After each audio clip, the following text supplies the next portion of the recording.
नमस्कार, न्यूज 24 पर आप देख रहे हैं सबसे बड़ा सवाल। आपके साथ मैं हूं अखिलेश आनंद।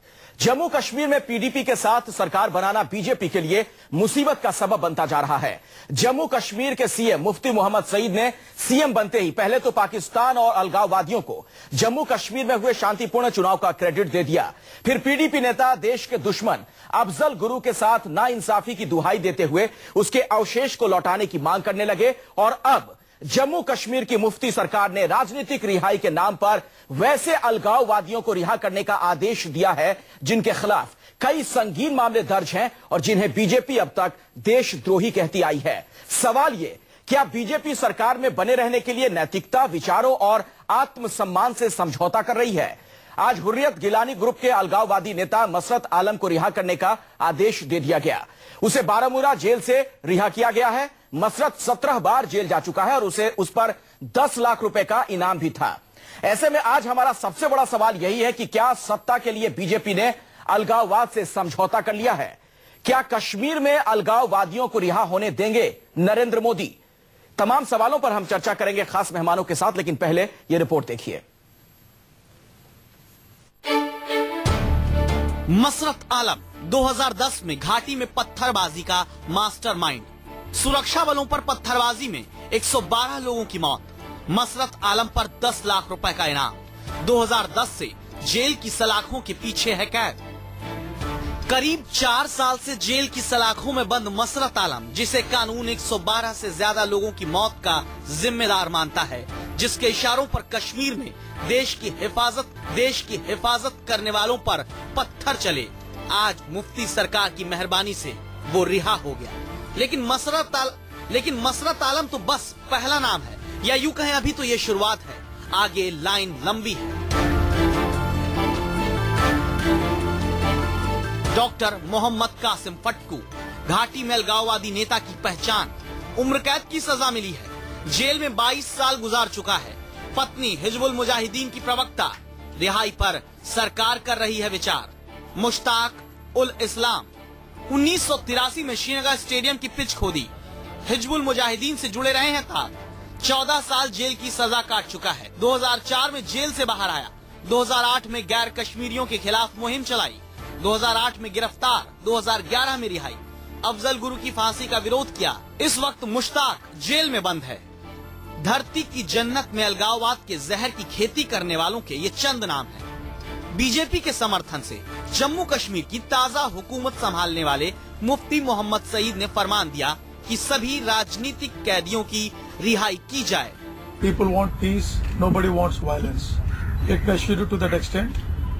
And when it comes to the paper, you spoke about the concept paper and the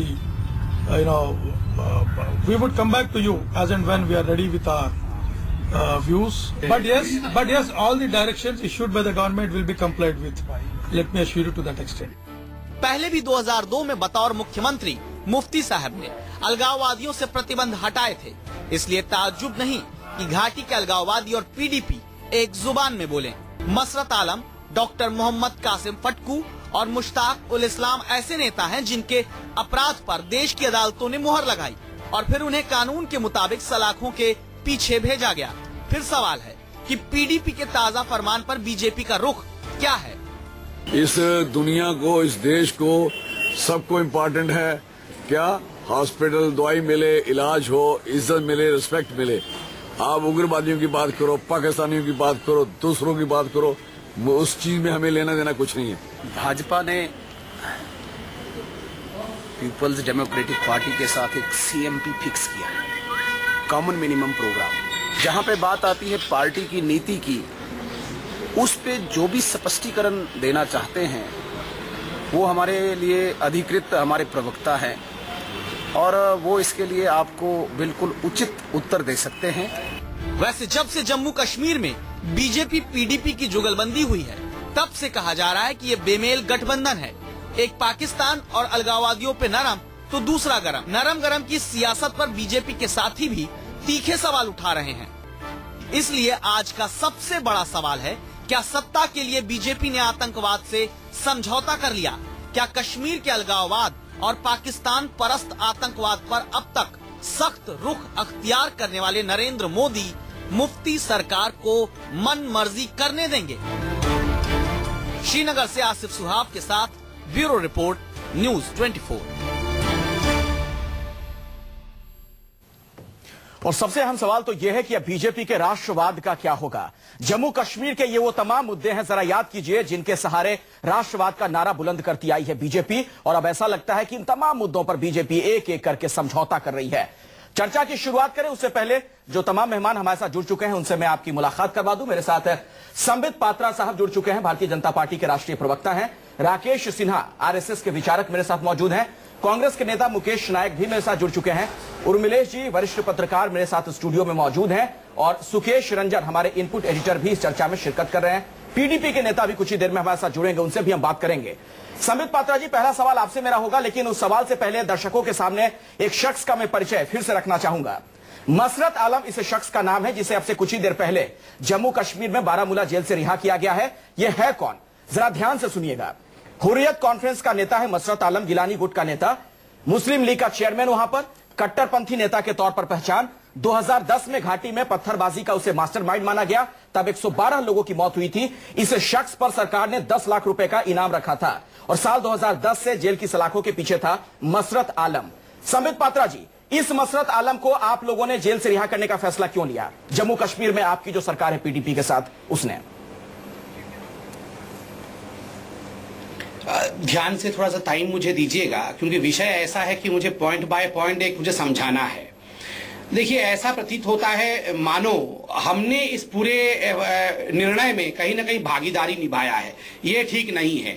हमने बड़े सख्त शब्दों में, अर्थात भारतीय जनता पार्टी ने पात्रा जी, ये तो बहुत ही चौंकाने वाली बात आप कह रहे हैं। मैं बता रहा हूं पात्रा जी, सर अपनी बात पूरी कीजिएगा, लेकिन एक सवाल है मेरा, ये तो बड़ी चौंकाने वाली बात कर रहे हैं कि सरकार में आप जिसके साथ हैं उसके साथ कोई तालमेल ही नहीं है।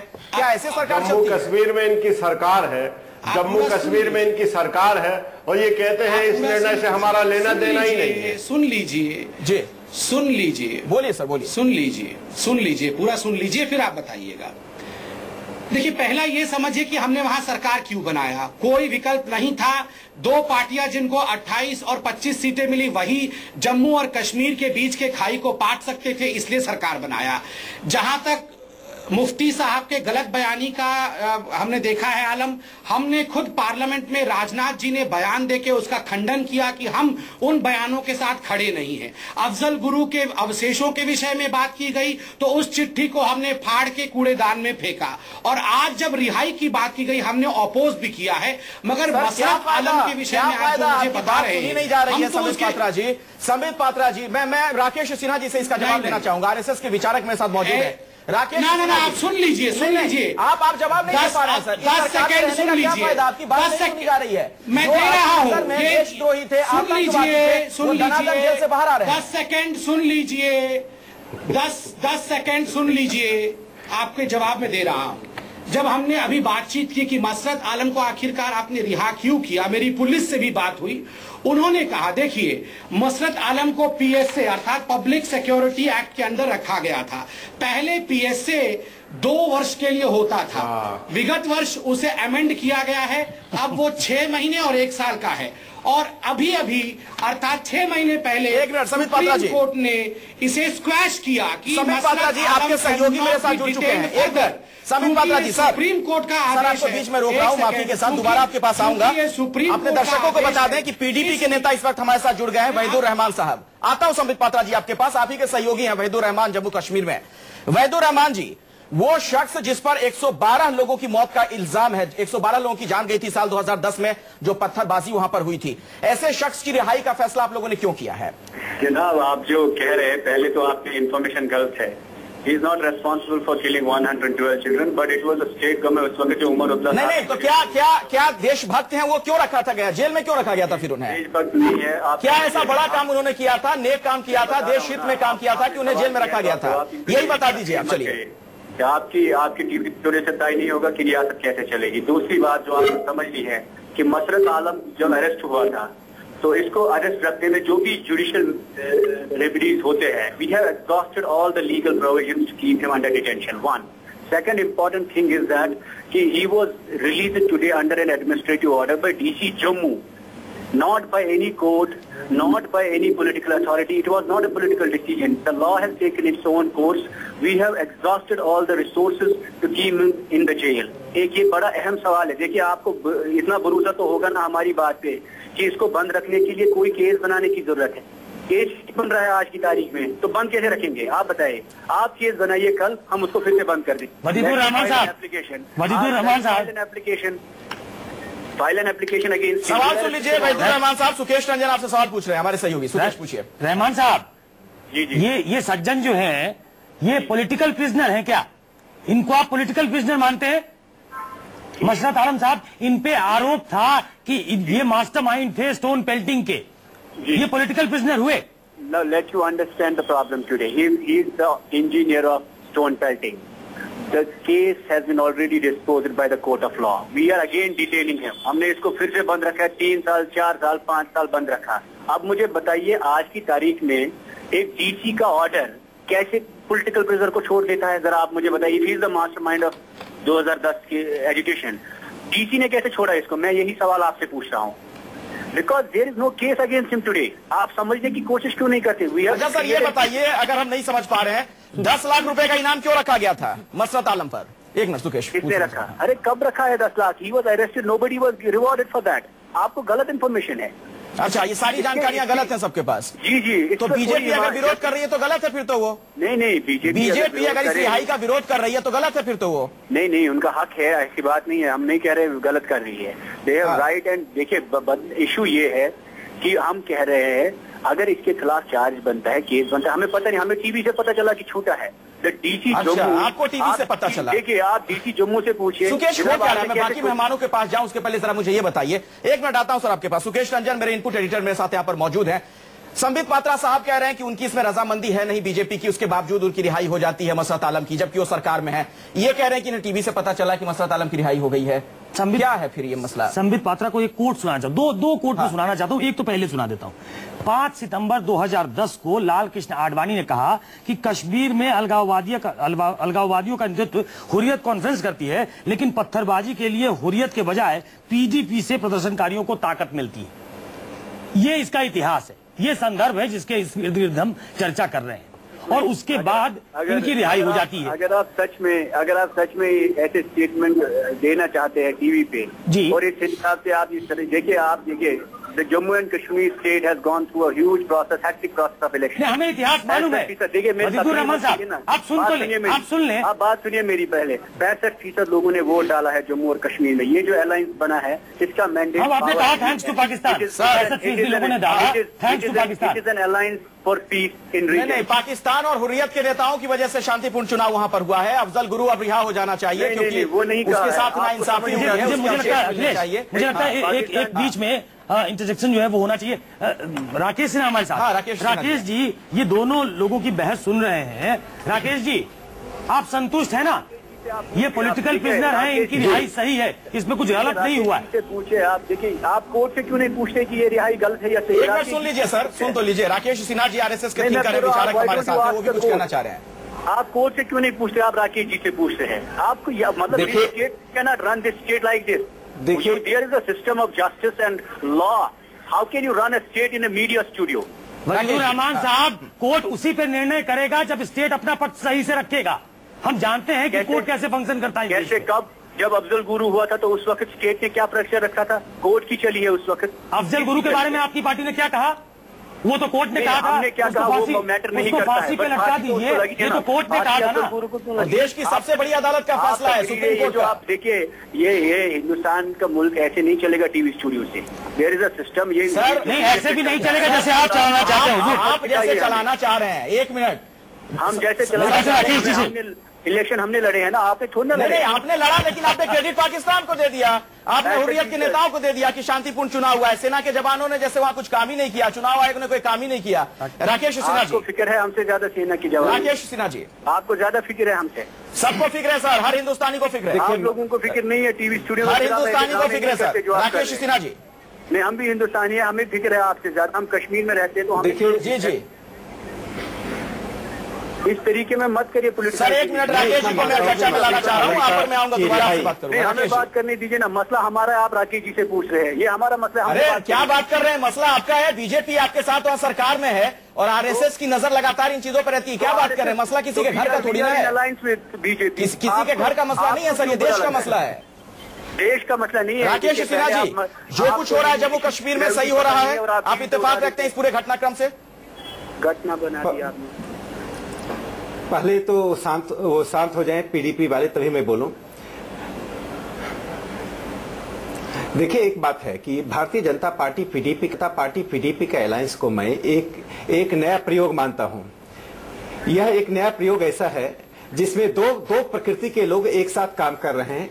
शायद यह आवश्यकता आज यह आवश्यकता थी कश्मीर घाटी की राजनीति को बदला जाए, लेकिन पीडीपी उस उत्तरदायित्व को, उस जिम्मेदारी को बिना समझे अपने कॉन्स्टिट्यूएंसी को एड्रेस करने में लग रही है। ऐसा लग रहा है कि पीडीपी अगले चुनाव की तैयारी करने की दृष्टि से सारा काम कर रही है। हसरत आलम की रिहाई पूर्ण रूप से गलत है, यह कदम गलत है, यह राष्ट्रवाद के प्रतिकूल है, न्याय की व्यवस्था के प्रतिकूल है। और पीडीपी यदि चाहती है कि वास्तव में राष्ट्रवाद से जुड़े तो इस तरह के बयान और इस तरह के कदम ना उठाएं जो कश्मीर घाटी की बदलती हुई राजनीति को सबोटाज कर रहा है।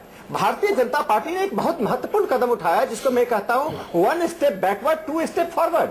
एक कदम पीछे और 2 कदम आगे की रणनीति से पार्टी ने कदम उठाया, एक जोखिम लिया। कम से कम गठबंधन धर्म की जिम्मेदारी पीडीपी को समझना चाहिए। जब स्थानीय रूप से भारतीय जनता पार्टी उसका विरोध कर रही है तो पीडीपी के नेताओं को न्यूनतम साझा कार्यक्रम के अंतर्गत ही काम करना चाहिए।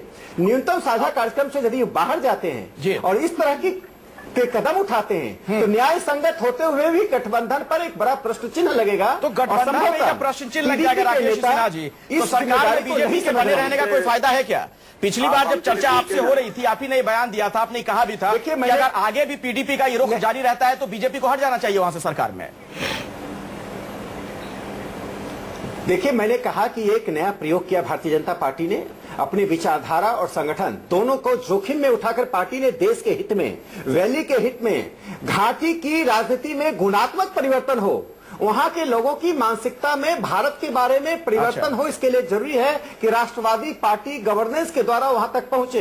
यह पार्टी ने किया है, लेकिन मुझे लगता है इसका असर भी है। हम ये उम्मीद पीडीपी आज कॉन्स्टिट्यूएंसी हालात नहीं आएंगे, इसकी उम्मीद ही हम क्यों करें उमले जी? पीडीपी का रुख पहले से सबको पता है, पीडीपी के नेता पहले से अफजल गुरु को लेकर कहते रहे कि उनके साथ नाइंसाफी हुई है, उसके अवशेष मिलने चाहिए, फलाना ढिमकाना, और अब सरकार में साथ आ गए, बाप बेटी की पार्टी कहकर जिन्हें आप चुनाव में खारिज करते रहे, अब साथ में। तो ये स्थिति, ये दिन तो आना ही था एक दिन। ये बहुत संक्षेप में मैं बोलूंगा, लेकिन मुझे बोलने दीजिएगा जब तक आप चाहेंगे, इसके बाद मैं चुप हो जाऊंगा। देखिए पहली बात तो ये है कि वहां सरकार पीडीपी की है और बीजेपी की है, मुख्यमंत्री मुफ्ती मोहम्मद सईद हैं, एक कॉमन मिनिमम प्रोग्राम बना है, उसको जरा ठीक से पढ़ा जाए। एक पेज में छपा है अखबारों में, सभी जगह विज्ञापन के तौर पे, उसमें अगर आप पढ़िए तो उसमें राजनीतिक प्रक्रिया को तेज करने, शांति स्थापना के लिए बीजेपी ने और पीडीपी ने दोनों ने संकल्प दोहराया है कि वो बहुत सारे ऐसे कदम उठाएंगे जिससे कि नॉर्मलाइज हो घाटी का मसला और दोनों क्षेत्रों में, बल्कि तीनों क्षेत्रों में एक बेहतर सद्भाव का माहौल बने। मैं इस संकल्प को एक भारतीय होने के नाते और कश्मीर मामलों का थोड़ा बहुत जानने वाला जो वहां विजिट करता रहा हूं, उसके नाते मैं इसको हेल करता हूं, इसका स्वागत करता हूं। और मुझे लगता है कि पीडीपी की सरकार ने पिछली दफा भी 2002 से लेकर 2005 के बीच में एक पॉलिसी शुरू की थी, उसका नाम था मरहम लगाओ पॉलिसी। उसको कहा गया था कि हम मरहम लगाएंगे। जी, तो ये जो पॉलिसी थी, ये जो आज हो रहा है, ये उससे जुदा नहीं है, उसी के आसपास की चीज है। ये राजनीतिक बंदियों की रिहाई का मैं निजी तौर पे स्वागत करता हूं, समर्थन करता हूं पुरजोर ढंग से। और दूसरी बात कि मैं नहीं जानता कि जिन सज्जन को छोड़ा गया है कि वो राजनीतिक कैदी हैं, कि वो दुर्दांत अपराधी हैं, ये तो रिकॉर्ड जब तक नहीं आएंगे नहीं कहा जा सकता। मैं वही बता रहा हूं। लेकिन एक चीज मैं बता दूं कि जैसे अभी आपके मित्रों ने कहा कई लोगों ने कहा पैनल में कि वो पत्थरबाजी के जुर्म में गिरफ्तार थे, ये बात सही है। और तब 112 लोगों की मौत हुई थी। हाँ, बहुत सारे कारणों से हुई थी मौत, उसमें केवल उनके हाथ के पत्थर से नहीं हुई थी। और वो मुस्लिम लीग के लीडर हैं। हुर्रियत कॉन्फ्रेंस में गिलानी साहब के एक समय वो बहुत ही नजदीकी थे और कहा यह जाता था कि वो हुर्रियत में, खासकर गिलानी फैक्शन में, उनके सक्सेसर भी हो सकते हैं भविष्य में। तो एक पॉलिटिकल मिजाज उनका है, अलगाववादी वो जरूर है, इसमें कोई दो राय नहीं, लेकिन वो आतंकवादी नहीं है। एक तो मीडिया में हमारे दिल्ली में ये फर्क नहीं किया जाता अलगाववादी और आतंकवादी का, ये एक गलतफहमी है। दूसरी बात यह है कि इमरजेंसी में जॉर्ज फर्नांडीज पर और मेरे अपने गुरु डॉक्टर रघुवंश पर, जो दोनों हाथ से अपंग थे, विकलांग थे, उन पर आरोप लगाया गया था कि उन्होंने रेल की पटरियां उखाड़ी और भारत के शांति और समाज को जम्मू कश्मीर में जब चुनाव हो रहा था, आप कश्मीर में एक लाइन कश्मीर में आज जो स्थितियां हैं उसमें नॉर्मलाइज करने के लिए मुझे लगता है कि मैं एक नागरिक के तौर पे, एक जर्नलिस्ट के तौर पे, मुफ्ती साहब जो अभी कदम उठा रहे हैं या उठाना चाहते हैं, जिस पर बीजेपी की सहमति होगी ही अंदर, जाहिर है उसके बगैर नहीं कर सकते, उसमें मुझे भरोसा करना चाहिए। बहुत महत्वपूर्ण है। आप कह रहे हैं कि बीजेपी की सहमति है इसमें, जिस दिन वो ऐसा लगेगा कि वो कश्मीर के हक में काम नहीं कर रहे हैं, देश के हक में नहीं काम कर रहे हैं, हम जैसे लोग विरोध करेंगे। लेकिन स्टूडियो में बैठकर हम वाकई या एक लेख लिखकर बगैर कश्मीर को समझे और बगैर कश्मीर को जाने और वहां गए, तो इसका मतलब पिछली सरकारों ने गलत किया। 10 लाख रुपए का अगर इनाम रख दिया गया, मैं नहीं जानता 10 लाख का इनाम है कि नहीं। बहुत सारे लोगों पर इनाम हो सकता है, उन पर 10 लाख का है कि नहीं मैं नहीं जानता, मेरे पास फैक्ट्स नहीं है। तो संबित पात्रा जी, क्या आप लोग उस गलती को दुरुस्त कर रहे हैं? खंडन किया अभी उस गलती को क्या दुरुस्त कर रहे हैं अब आप लोग? ना माने कि मसरत आलम ऐसा शख्स है जो अब तक उसके बारे में परिचय दिया जाता रहा। हाँ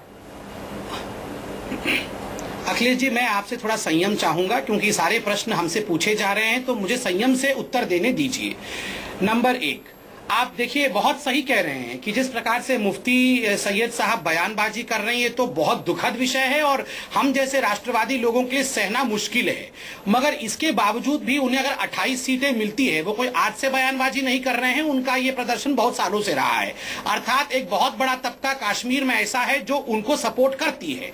हम राष्ट्रवादी पार्टी हैं, हमें जम्मू का बहुत बड़ा तबका सपोर्ट करती है। ऐसे में आप बताइए, क्या जम्मू कश्मीर को खंड विखंडित करके वहां गवर्नेंस नहीं होने देना चाहिए या दोनों? तो पहले आप मसरत आलम जैसे लोगों को देशद्रोही क्यों कह रहे थे संबित पात्रा जी? एक सेकंड, मसरत आलम जैसे लोगों को तभी देशद्रोही नहीं कहते ना, तभी इस तरीके से सर उदार हृदय का परिचय तभी देते आप। अखिलेश जी, हाँ अखिलेश जी, थोड़ा सा समय दीजिए। मैं आपको वाकई संयमी मानता हूं। जब इतना महत्वपूर्ण विषय हो थोड़ा सा संयम धरिए, मैं समझाता हूं आपको। ऐसी परिस्थिति में गवर्नेंस देने के लिए हम पीडीपी के साथ नए प्रयोग के रूप में आए, मगर पीडीपी ने लगातार कुछ गलतियां की जिसका हम सपोर्ट नहीं करते हैं। आज जब उन्होंने मसरत आलम के रिहाई के विषय में हमने टीवी चैनल के माध्यम से सुना, तो हमारी पार्टी ने अपोज भी किया था। हमने लीगैलिटीज पता लगाई। लीगैलिटीज में मेरे पास है, आपको भेज दूंगा। सुप्रीम कोर्ट ने खुद ऑर्डर किया हुआ है, इसलिए अब हमारे पास का विषय नहीं है। सुप्रीम कोर्ट ने कहा है he can not be further order है, इसलिए मैं सुप्रीम नहीं, हम तो अभी भी ऑब्जेक्ट कर रहे हैं। हम तो अभी भी सरकार को ऑब्जेक्ट कर रहे हैं कि मसरत आलम को छोड़ना नहीं चाहिए, किसी भी वैसे व्यक्ति को छोड़ना नहीं चाहिए जो व्यक्ति अशांति फैला रहा हो और कोई सहमति नहीं है। वो तब हमारे जबकि जम्मू कश्मीर में पीडीपी और भारतीय जनता पार्टी की सरकार है। ये बड़ी सच्चाई है, इसको आप नकार नहीं सकते। एक ब्रेक के लिए रुकना पड़ेगा संबित पात्रा जी, अपनी बात तफसील से रखिएगा ब्रेक के बाद। और मुकेश नायक जी का मैं रुख करूंगा, कांग्रेस के नेता के पास जाऊंगा ब्रेक के बाद, और आपसे यह सवाल होगा मुकेश नायक जी कि आप कौन बड़ा राष्ट्रवादी है, आप लोग या बीजेपी? मसरत आलम, वो शख्स, जम्मू कश्मीर का वो कट्टरपंथी नेता जिस पर कई संगीन आरोप लगे, वो आज रिहा हो गया है। अपने दर्शकों को बता दें कि साल 2010 में जो पत्थरबाजी की घटना वहां पर हुई थी, तब 100 से ज्यादा लोगों की वहां मौत हुई थी और उस मामले में तमाम आरोप लगे थे मसरत आलम पर। वो जेल में था पिछले 5 सालों से, और आपको यह भी बता दें कि 10 लाख रुपए का इनाम उस पर रखा गया था। उस शख्स को रिहा करने का फैसला किया गया है। ऐसे में जम्मू कश्मीर की जो पीडीपी बीजेपी की सरकार है वो सवालों के घेरे में है। डॉक्टर संबित, इस सेगमेंट की शुरुआत आपसे ही करना चाहूंगा। आप कुछ बातें कहना चाहते थे, वो बातें रह गई थी, लेकिन मेरा एक सवाल आपसे है, वो मैं इसको जोड़ देता हूं, फिर आप तफसील से जवाब दीजिएगा। ऐसा क्यों है कि जब से जम्मू कश्मीर में पीडीपी के साथ आप लोगों ने सरकार बनाई है, आप लोग बड़े मजबूर नजर आ रहे हैं। वो तमाम मुद्दे जो आपके लिए आन बान और शान के प्रतीक हुआ करते थे, उस पर कॉम्प्रोमाइज करते हुए दिख रहे हैं। और अब तो आलम यह है कि शिवसेना ने यह कह दिया है, आपकी सहयोगी पार्टी ने, कि अफजल के बयान पर पूरे देश में बवाल है, बीजेपी को मुंह दबाकर मुक्कों की मार सहनी पड़ रही है। दो चीजें हैं। पहला विषय, मैं आपको और पूरे देश को आपके चैनल के माध्यम से आश्वस्त कर दूं कि जो हमारे आन बान और शान के विषय थे, चाहे वो 370 हो, चाहे वो आसपा हो और चाहे वो मिलिटेंट्स के खिलाफ लड़ाई हो, उसमें no compromise as far as BJP is concern. किसी प्रकार का समझौता भारतीय जनता पार्टी कदाचित नहीं करेगी, आप बिल्कुल समझ ले। दूसरा, आपने कहा कहीं ना कहीं हम जरा परेशान नजर आ रहे हैं। आपने ठीक कहा, हम परेशान हैं और मैं बताता हूं क्यों परेशान है। परेशान इसलिए है क्योंकि जम्मू जो एक बहुत बड़ा फॉर्मेशन है जम्मू कश्मीर में, 25 सीट जम्मू से आई है, भारतीय जनता पार्टी के हक में आई है। क्या जम्मू कश्मीर के लोग जिनको कि कश्मीर के रूल से भागीदारी इतने वर्षों तक नहीं मिली, उन्हें वंचित रखा जाए? क्या उन्हें पार्टिसिपेट करने का मौका नहीं दिया जाए? हमने प्रयास किया है कि सर्वांगीण विकास के लिए कश्मीर से पीडीपी है, जम्मू से बीजेपी है, लद्दाख, जम्मू और कश्मीर में पावर का डिस्ट्रीब्यूशन हो। पहली बार यह अनूठा प्रयोग किया गया है। लेकिन आपके प्रयोग का जो आगाज है ना सर, कि हम उसी से सवाल खड़े हो गए।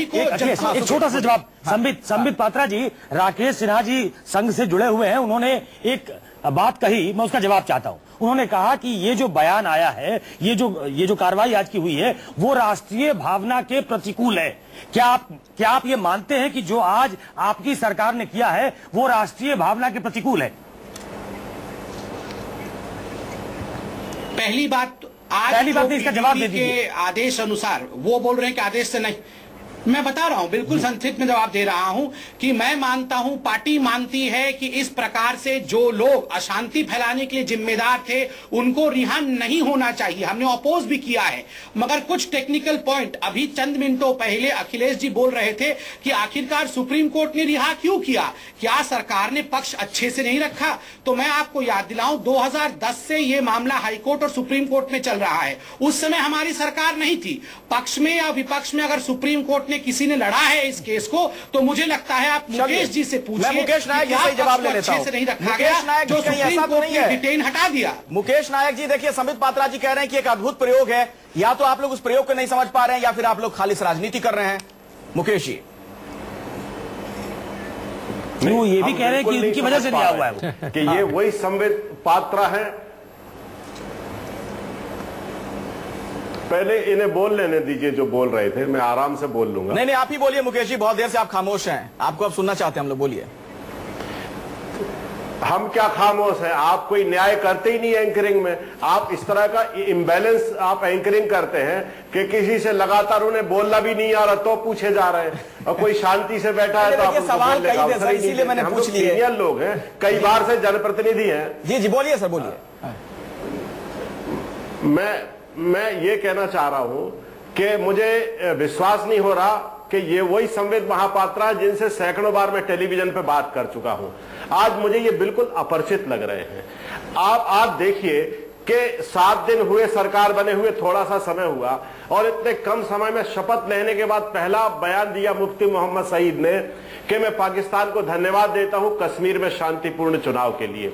दूसरी बात, उनके खेमे से यह बयान आया कि अफजल गुरु की हड्डियां वापस कर दो, हमें बहुत बड़ा राष्ट्रीय स्मारक बनाना है जिसमें पूजा करने के लिए श्री नरेंद्र मोदी जी कश्मीर में आएंगे। तीसरा, आज आप देखिए कि अलगाववादी उग्रवादियों को छोड़ दिया। मुझे एक चीज बताइए, जो केंद्र की सरकार अलगाववादियों से, नरेंद्र मोदी अलगाववादियों से पाकिस्तान, क्या बोल रहे हैं? हाँ, अरे तो अरे मुकेश जी, आप ये बताइए कौन सा मंदिर आप बनवा रहे हैं? नहीं, कौन सा मंदिर बनवा रहे हैं आप कैसा बताइए ना, आप बताइए कहां से आप कोट कर रहे हैं? कौन सा मंदिर बनाया जा रहा है जहां मोदी जी पूजा करने जाएंगे? आप किस अखबार में पढ़ा है आपने? ये कोट करिए। नहीं, आप कोट करिए। आप राष्ट्रीय प्रवक्ता हैं कांग्रेस के, आप जिम्मेदारी से बात नहीं करेंगे। आप कैसा बोल रहे हैं कि अफजल गुरु का मंदिर बनाएंगे और मोदी जी पूजा करने जाएंगे? क्या बोल रहे हैं आप? नहीं, आप क्या बोल रहे हैं? आपत्ति जताता हूं मैं। और ये हो क्या रहा है देश में? आप राष्ट्र विरोधियों को छोड़ रहे हैं, आप देशद्रोहियों को छोड़ रहे हैं, इस जो इस देश का अपमान करते हैं उनको छोड़ रहे हैं, आप बताइए कौन से हत्याएं करते हैं उनको छोड़ रहे हैं। वो कौन है आपके, क्या लगते हैं आपकी तरह इस देश को बताइए, आप क्यों छोड़ रहे हैं? आप पहले ये चर्चा नहीं करेंगे, ये गलत खबर है। ये मुकेश जी ने बड़ी बड़ी बातें पात्रा जी व्यंग्यात्मक लहजे में ये बातें योगी मुकेश जी ने, ये कोई खबर नहीं है, इसमें कोई सच्चाई नहीं, तथ्य नहीं है। मुकेश भाई जो बात कर रहे हैं जिसका वाइस छोड़िए और व्यंग ना करे। हम भी शांतर हो जाएंगे। उर्मिलेश जी, मेरा एक सवाल है। सवाल यह है कि दरअसल माना यह जा रहा है कि पीडीपी ने जो ये कदम उठाया है लॉन्ग रन में हो सकता है इसका फायदा हो। एक जो दूसरा तर्क दिया जा रहा है उस पर मैं आपसे चाहूंगा टिप्पणी, क्योंकि आप जम्मू कश्मीर की राजनीति को बेहतर तरीके से समझते हैं। कहा यह जाता है कि पीडीपी की नीति शुरू से रही है कि जो हुर्रियत का एजेंडा है उसको हाईजैक कर लो ताकि आप वहां पर हुर्रियत को इरेलेवेंट कर दें वहां की राजनीति में। क्या उसी के तौर पर आप देख रहे हैं इस कदम को? देखिए, उसी दिशा में बढ़ता हुआ कदम। देखिए, आपका सवाल बहुत रिलेवेंट है, लेकिन ये भी सच है कि पीडीपी के रिश्ते हुर्रियत से अच्छे रहे हैं, ये हमें नहीं भूलना चाहिए। और जो हुर्रियत में ऐसे लोग हैं जो काफी ताकत के साथ अलगाववाद की राजनीति का समर्थन करते हैं, उनको अगर देखिए तो वो भी काफी न्यूट्रलाइज हुए हैं इस बीच में। अब ये एक संजोग आप कह सकते हैं, जिस दिन मुफ्ती मोहम्मद सईद ने शपथ ग्रहण किया बीजेपी के साथ मिलकर, उस दिन नेचुरल ये होता कि सैयद अली शाह गिलानी कॉल देते पूरी घाटी में कि स्ट्राइक रहेगी, लेकिन सैयद अली शाह गिलानी उस दिन रांची में थे और मेरी जो जानकारी है कि वो रांची में थे और कोई स्ट्राइक कॉल नहीं था। तो एक कोऑपरेशन भी है, कहीं ना कहीं वो हो सकता है अघोषित हो, लेकिन मैं इसको बुरा नहीं मानता। कश्मीर के हक में है, मैं ये कह रहा हूं देश के हक में है। अगर पीडीपी की सरकार, बीजेपी की सरकार वहां के अलगाववादियों को, वहां के उग्रवादियों को न्यूट्रलाइज करती है और टेररिस्ट के खिलाफ मोर्चा खोलती है, सवाल ले लेता हूं। पाकिस्तान के जो संरक्षित टेररिस्ट है उनके खिलाफ मोर्चा खोलती है, आई थिंक रास्ता यही है। जनता को पता लगना चाहिए कि आप ह्यूमन राइट्स वायलेशन नहीं कर रहे हैं, आप पीस चाहते हैं, आप पीस की प्रोसेस को मैं इसका जवाब लेता हूं। वहीदुर रहमान पीडीपी के नेता मेरे साथ यहां पर मौजूद है। वहीदुर रहमान साहब, ये तमाम काम तो आप तब कर पाएंगे ना, जाहिर तौर पर अगर आप ये कह रहे हैं कि बड़े नेक मंशा के साथ ये सब काम आप करना चाहते हैं तो इसकी तारीफ भी की जाएगी, स्वागत किया जाएगा, लेकिन ये काम तो तब आप कर पाएंगे जब जम्मू कश्मीर में आपकी सरकार रहेगी और वो सरकार बिना बीजेपी के सहयोग के फिलहाल उनकी नजर नहीं आती है। और आप पहले ही दिन से वो तमाम मुद्दे उठा रहे हैं जिससे बीजेपी को दिक्कत है। क्यों ऐसा? देखिए, बीजेपी को दिक्कत नहीं है अपने लोगों से बात करने या अपने लोगों को छोड़ने में किसी तंजीम या किसी ऑर्गेनाइजेशन को। सर देखिए, मैं 2-3 बातें कह दूं, अपनी बात रखिएगा। वहीदुर रहमान साहब, मैं 2-3 बातें कह देता हूं, फिर अपनी बात आप रखिएगा, आपको मैं मौका दूंगा। पहली चीज, जैसे ही मुफ्ती मोहम्मद साहब ने शपथ ली उसके बाद जो उनका पहला बयान आया, शांतिपूर्ण मतदान के लिए जम्मू कश्मीर में पाकिस्तान से लेकर हुर्रियत के नेताओं को उन्होंने थैंक्स कह दिया, उसके लिए शुक्रिया अदा कर दिया। दूसरी बात, पीडीपी के कई एमएलए तैयार हो गए इस बात को लेकर कि वहां पर जो अफजल गुरु को लेकर तमाम तरह के विरोध होते रहे, उन्होंने कहा कि नहीं, नाइंसाफी हुई है अफजल गुरु के साथ और उसके अवशेष आने चाहिए। बीजेपी का इस पर सख्त विरोध है। क्यों आप इस तरह के मुद्दे उठा रहे हैं? फिर देखिए, पहले आपको यह समझना है कि हमारे सारे जो मुद्दे हैं इस वक्त, वो ये वाजपेयी जी की जो सरकार 2002 में रही है, इससे ज्यादा हालात खराब थी उस वक्त। पाकिस्तान इससे ज्यादा खराब, मतलब बुरे तरीके से बिहेव कर रहा था। लेकिन वाजपेयी के टाइम में एक इनिशिएटिव हुआ, जो रिकंसिलिएशन प्रोसेस शुरू हुआ, उसके बाद जो जम्मू कश्मीर में तब्दीली आई, जो मेरे दोस्त ने अभी टीवी से कहा, हमारा मैंडेट जम्मू कश्मीर में पावर के लिए नहीं है। आप समझिए, ये जो पीडीपी और बीजेपी की अलायंस बनी है, ये सरकार सत्ता के लिए नहीं बनी है। हम एक लार्जर प्लान पे काम कर रहे हैं, वह the stability of India first, the stability of India. ऐसा लग रहा है कि आप अपने प्लान पर काम कर रहे हैं, बीजेपी के प्लान की नहीं सोच रहे हैं।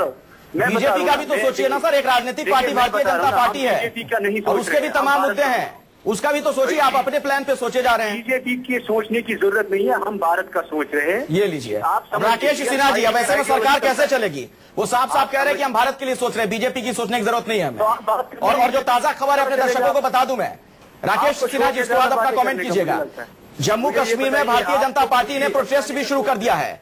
जो मसरत आलम की रिहाई हुई है उसके खिलाफ बीजेपी अब सड़क पर उतर आई है जम्मू कश्मीर में। राकेश सिन्हा जी, देखिए मैं साफ मानता हूं कि ये गठबंधन विकास के लिए हुआ था। ये एक लोकतांत्रिक कंपल्सन था, डेमोक्रेटिक कंपल्सन था। इस कंपल्सन का यदि दुरुपयोग कर रही है पीडीपी, तो भारतीय जनता पार्टी को साफ तौर पे सख्त और सख्त रुख अपनाना चाहिए। गठबंधन रहे या ना रहे, हम अलगाववाद और आतंकवादियों समझौता नहीं कर सकते हैं। जो लोग अलगाववाद और आतंकवादियों की आरती उतार कर देश की एकता अखंडता बनाए रखना चाहते हैं, उनको मैं सैल्यूट करता हूं। चाहे जो हो, पत्रकार हो या पार्टी के कार्यकर्ता हो, अलगाववाद और आतंकवाद से मुकाबला करने के लिए देश सक्षम है। इसके लिए आलम को जेल से रिहा करने की आवश्यकता नहीं है। आलम माफी मांगे और देश की एकता और संविधान के प्रति शपथ ले, उनको छोड़ दिया जाएगा। सुकेश, उन्होंने ऐसा कौन सा काम किया है जिससे उनका समर्थन किया जाए? इसलिए कि सभी अलगाववादियों आतंकवादियों को छोड़ दे तो क्या घाटी में अमन चैन आ जाएगा? कहीं ऐसा ना हो कि ये अलायंस उन ताकतों को मजबूत करने का हथियार बन जाए। इसलिए मैं मानता हूं कि भारतीय जनता पार्टी ने एक अच्छा प्रयोग किया। इस प्रयोग के प्रति पीडीपी की जिम्मेदारी है। यदि पीडीपी जिम्मेदारी नहीं निभाती है तो मुझे लगता है कि भारतीय जनता पार्टी को सख्त और तख्त कार्रवाई करनी चाहिए। सुकेश, अब ये गठबंधन अब कहां जाता है वो देख रहे हैं। अगर राकेश सिन्हा ये बात कहते हैं, संघ के विचारक, नहीं, दो चीजें हैं। हाँ। पहली बात तो मुझे लगता है ये गुड कॉप बैड कॉप है। ठीक कह रहे थे उर्मिलेश जी कि इतना बड़ा निर्णय होता है तो उसमें बीजेपी को लूप में लिया गया होगा, लेकिन पीडीपी अपनी कॉन्स्टिट्यूंसी को एड्रेस कर रही है और बीजेपी अपनी कॉन्स्टिट्यूंसी को एड्रेस करना चाहती है, इसलिए दोनों अलग अलग दिखेंगे। लेकिन ये बात हकीकत है कि जब ये गठबंधन हुआ तब ना बीजेपी को इस बात का इल्म था और न ही आरएसएस को इल्म था कि दोनों, और खासतौर पे पीडीपी, मुफ्ती मोहम्मद शहीद इतनी जल्दी अपने पॉलिटिकल मनूवरिंग पे आ जाएंगे, अपनी कॉन्स्टिट्यूंसी को एड्रेस करने लगेंगे। जहां तक सवाल इस मसले का है, क्योंकि सेपरेटिस्ट पे भी, टेररिस्ट और सेपरेटिस्ट दोनों में फर्क है, लेकिन सेपरेटिस्ट ग्रुप के लिए क्या कहा, मैं इस कोर्ट के साथ खत्म करना चाहता हूं। 21 अगस्त 2010 अरुण जेटली ने कहा, there was a growing perception among separatists active in Kashmir that Manmohan Singh government was weak and it's very easy to get anything from it. They think the government can be scared and threatened with stones. इसी stone pelting पे जिसमें area हुए हैं, तो separatist के बारे में इनका ये व्यू रहा है। लेकिन आज ये मजबूर है क्योंकि इन्होंने नई शादी हुई है और अभी तलाक के बारे में सोचा भी नहीं जा सकता। चलिए, बहुत बहुत शुक्रिया। मेरे पास वक्त इतना ही है। इस चर्चा में जुड़ने के लिए समित पात्रा जी आपका, राकेश सिन्हा जी, मुकेश नायक साहब बहुत बहुत धन्यवाद, उर्मिलेश जी बहुत बहुत शुक्रिया आपका।